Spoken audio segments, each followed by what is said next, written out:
వేములవాడ శ్రీ రాజరాజేశ్వర స్వామి వారిని తొగుట పీఠాధిపతి శ్రీ శ్రీ శ్రీ మాధవానంద స్వామి దర్శించుకుని ప్రత్యేక పూజలు నిర్వహించారు. మాధవానంద స్వామి ఆలయంలో రాగానే ఆలయ ఈవో వినోద్ రెడ్డి పూలమాలతో ఆహ్వానించారు. శ్రీ స్వామివారికి ప్రత్యేక పూజలు చేసిన అనంతరం అద్దాల మండపంలో అర్చకులకు అధికారులకు ప్రసాదం అందించారు. వేములవాడ ఎమ్మెల్యే ఆది శ్రీనివాస్ స్వామివారిని దర్శించుకుని ఆశీర్వచనం తీసుకున్నారు.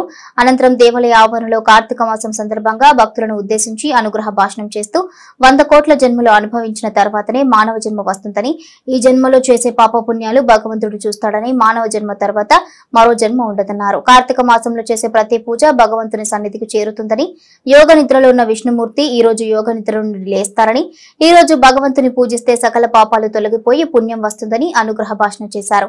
అనంతరం దేవస్థానం తరపున ప్రచురించిన 2025 క్యాలెండర్ను ఆవిష్కరించారు.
अस्माकं सह कुटुंबानां विजय अभय आयुः आरोग्य ऐश्वर्य वृद्ध्यर्थं धर्म अर्थ काम मोक्ष चतुर्विध फल पुरुषार्थ सिद्ध्यर्थं हरिहर देवता मुद्दिश्य हरिहर प्रीत्यर्थं पुष्पार्चनं कारयिष्ये आदौ निर्विघ्नेन फलसमाप्त्यर्थं कलशगणाधिपति पूजां करिष्ये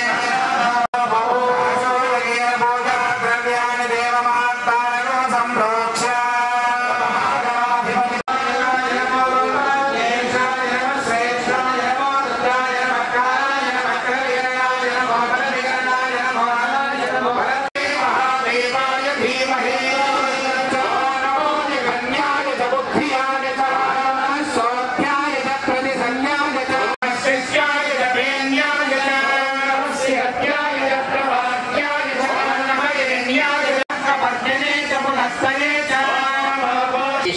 यस्य वदने लक्ष्मीर्यस्य च वक्षसि यस्यास्ते हृदये संवित् तं नृसिंहमहं भजे सकुङ्कुमविलेपनामलिकचुम्बिकस्तूरिका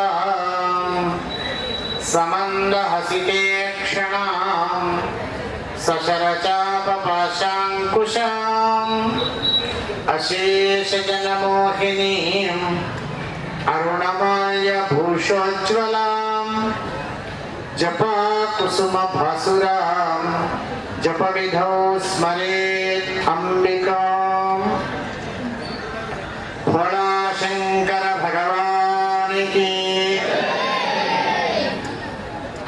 ఈ జయనాథ గురించి ఒక్కటే సెకండ్ చెప్పి తర్వాత ముందుకెళ్దాం. జై అంటే ఏమిటి అనేది ఇట్లాంటి పండితులను అడిగితే వాళ్ళు సమాధానం చెప్తారు.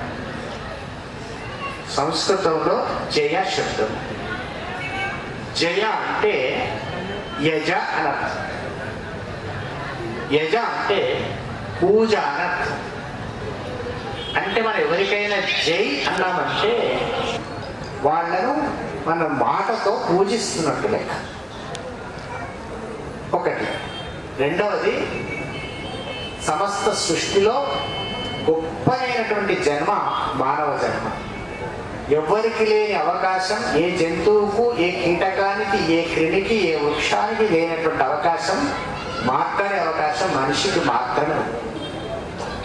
కనుక ఈ జయనాదం గట్టిగా ఉండాలి. ఎందుకంటే 100 ఏళ్ళు బతికేటోళ్లకు 100 సార్లు జై కొడతాము. ఎప్పటికుండే ఎంగుబాయికి ఎన్నిసార్లు కొట్టానో ఒకసారి బాగా ఆలోచన చేస్తాం. ఈ జయనాదం చేయడం కూడా పురుషులందరూ గట్టిగా 2 చేతులు పైకెత్తి చేయాలండి. హ్యాండ్స్ అప్ అంటారు కదా, ఇక్కడ హ్యాండ్స్ అప్ అయితే ఇంకెక్కడ హ్యాండ్స్ అప్ అవసరం లేదు, ఎక్కడ హ్యాండ్స్ డౌన్ కూడా కాదు. నీ హ్యాండ్స్లో నీ జీవితం ఉంటుంది. కాబట్టి 2 చేతులు పైకెత్తాలి, కంఠము గట్టిగా ఉండాలి.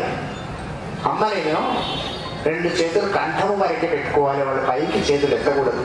కంఠం వరకే 2 చేతులు పెట్టుకోవాలి. ఇంట్లో మాట్లాడిన దానికంటే గట్టిగానే ప్రేమతో జై అనాలి. ఇక్కడ కూర్చున్న బ్రాహ్మణులతో ఎలాగూ వాళ్ళు వేద ఘోషతో గట్టిగానే అంటారు. పిల్లలు ఉత్సాహంగా ఉన్నారు, అందరికంటే ముందే జై అన్నారు ఆల్రెడీ. కాబట్టి మళ్ళీ ఒకసారి పరమాత్మకు జయనాదం చేసుకొని మనం దీపోత్సవ కార్యక్రమానికి ముందు 2 మాటలు పంచుకుందాం. భోళా శంకర భగవాన్